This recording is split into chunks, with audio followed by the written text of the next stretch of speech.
تمہارا مقدر تمہاری زندگی نہیں بناتا، تمہارا توکل تمہاری زندگی بناتا ہے۔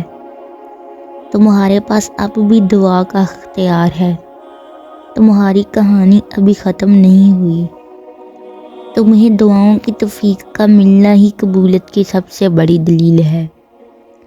تمہارا صبر گواہ ہے کہ تمہارے لیے کن فیکون لکھا جا چکا ہے، اور تمہارے صبر کا صلہ اب تمہیں مل کر رہے گا۔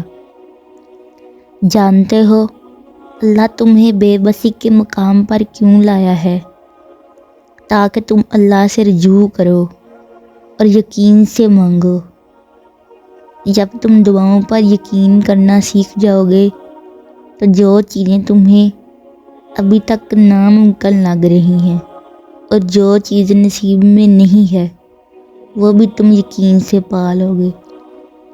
سنو، تمہارے آنسو جو تمہاری روح میں اترتے ہیں پر کسی کو دکھائی نہیں دیتے، وہ اللہ پاک دیکھ رہا ہے۔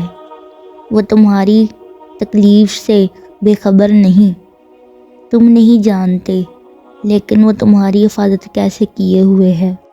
ہر طوفان بربادی لے کر نہیں آتا، جیسے حضرت نوح علیہ السلام کے لیے طوفان ہار نہیں بلکہ جیت لے کر آیا تھا، ویسے ہی تمہاری آزمائش تمہاری جیت بن جائے گی۔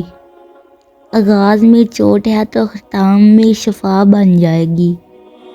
وہ تمہیں ایسے نواز دے گا کہ نمازوں میں تمہارے گرنے والے آنسو اللہ پاک کی رحمت پر حیران رہ جائیں گے۔ تم بس اس پر یقین رکھو اور صبر کرتے رہو۔ ایک دن ایسا آئے گا کہ تم اپنی آنکھوں سے قبولیت دیکھو گے انشاءاللہ۔ اگر ویڈیو پسند آئی ہو تو ہمارے چینل کو سبسکرائب کریں اور دوسروں کے ساتھ شیئر کریں۔ جزاک اللہ۔